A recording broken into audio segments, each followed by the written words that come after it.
कारागृह घोटाळ्याच्या संदर्भामध्ये तुम्ही विधानसभेमध्ये आवाज उठवणार असल्याचं सांगितलं जातंय. नक्की कशा पद्धतीमध्ये हा घोटाळा केला जातोय, कोण कोण सहभागी आहे यामध्ये?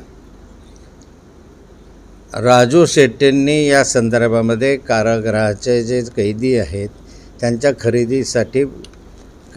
खरेदीमध्ये 500 कोटी रुपयाचा घोटाळा झाला अशा स्वरूपाचा एक आरोप केला आणि माझ्याशी चर्चा करत असताना त्यांनी या सविस्तर माहिती मला त्या ठिकाणी दिली. कारागृहासाठी जे खरेदी केले गेले जाते ते 3 प्रकारचे खरेदी केले जाते. एक धान्य वगैरे हे जे आहे त्या संदर्भामध्ये, म्हणजे मीठ, तेल, धान्य वगैरे ज्या वस्तू आहेत त्यासाठी. दुसरे जे पेरिसेबल आयटम म्हणजे ज्याच्यामध्ये भाजीपाला, अंडी किंवा अशा प्रकारचे ज्यावेळेस खरेदी केले जातात तर दुसऱ्या प्रकारची खरेदी असते.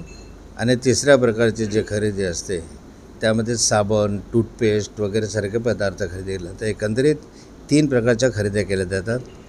त्यापैकी धान्य खरेदी यावर्षी 350 कोटी रुपयाची झालेली आहे आणि यापूर्वी पण जवळपास 1200-1500 कोटी रुपयाची खरेदी 2-3 वर्षामध्ये झालेली आहे आणि बाकीच्या खरेदी मिळून 500 कोटी रुपयाची खरेदी याही वर्षी झालेली आहे.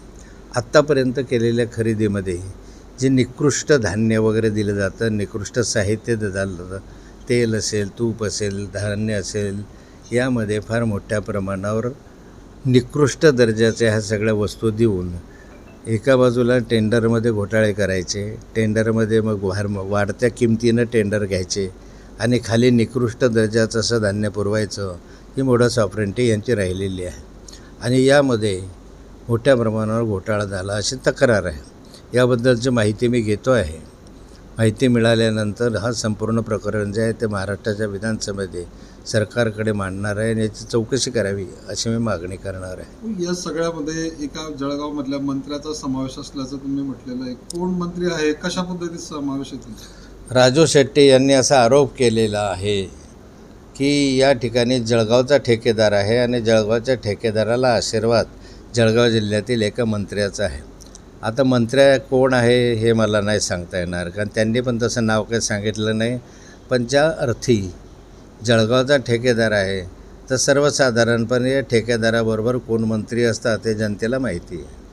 भाऊ, पण तो ठेकेदार कोण आहे जळगावचा? नाही, ठेकेदाराने स्वतः सांगितलं, इथलं सुनील झवर साई काहीतरी त्याचं नाव आहे. त्याने स्वतः सांगितलं की बा मी खरेदी केलेली आहे, मी टेंडरमध्ये सहभाग घेतलेला आहे आणि नियमानुसार मी टेंडर घेतलेलं आहे असं त्याने स्वतःच सांगितलेलं आहे, सुनील झवरने. भाऊ, पण जळगावचा ठेकेदार जो सुनील झवर आहे याने हा आरोप फेटाळलेला आहे आणि त्याचं असं म्हणणं आहे की मी जो ठेका घेतला आहे तो 100 कोटीचा घेतला आहे, तर 500 कोटी आले कुठून आणि समोर येणाऱ्या जे काही संकट असतील किंवा काही गुन्हे असतील त्याला मी सामोरं जाईल. नाही, बरोबर आहे. जर त्यानं 100 कोटी, काय आहे माहिती आहे की 5 जणांनी टेंडर भरले होते वेगवेगळे आणि या 5 जणं मिळून एकत्रित टेंडर घेतलं होतं. हे त्या एकत्रित टेंडरमध्ये सुनील झवरचा कदाचित 100 कोटीचा वाटा असेल. प्रश्न हा नाही आहे की वाटा 100 कोटीचा आहे का 500 कोटीचा आहे.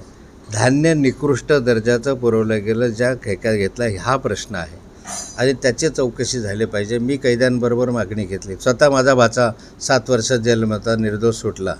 त्याला याच लोकांनी त्याला या केसमध्ये अडकवलेलं होतं. निर्दोष असताना त्याला फक्त 1 मिनिटाचं फोनवर बोलणं झालं आणि कटाचा सूत्रधार म्हणून त्याला ठिकाणी पकडण्यात आलं आणि त्याला 7 वर्ष विनाकारण तुरुंगात दिलं. हायकोर्टामध्ये केस चालली, कोर्टामध्ये चालली आणि न्यायालयाने ह्याला निर्दोष सोडलं. मी त्याला स्वतः विचारले की काय प्रकार आहे. या ठिकाणी कारागृहामध्ये अत्यंत निकृष्ट दर्जाचं अन्न दिलं जातं, जे जनावरंसुद्धा खाणार नाही अशा स्वरूपाचं त्या ठिकाणी अन्न पुरवलं जातं असं त्याचं म्हणणं आहे. पोळ्या तर अशा दिल्या जातात की जाड, रफ आणि त्याच्यावर अक्षरशः कणिक बाहेरून टाकलेली असते अशा स्वरूपाच्या पोळ्या आहे. वरण असं असतं की वरण एखादं लिक्विड टाकल्याप्रमाणे त्या ठिकाणी वरण दिलं जातं, डाळ दिसतच नाही. हा जो प्रकार आहे हा कारागृहाचा आहे.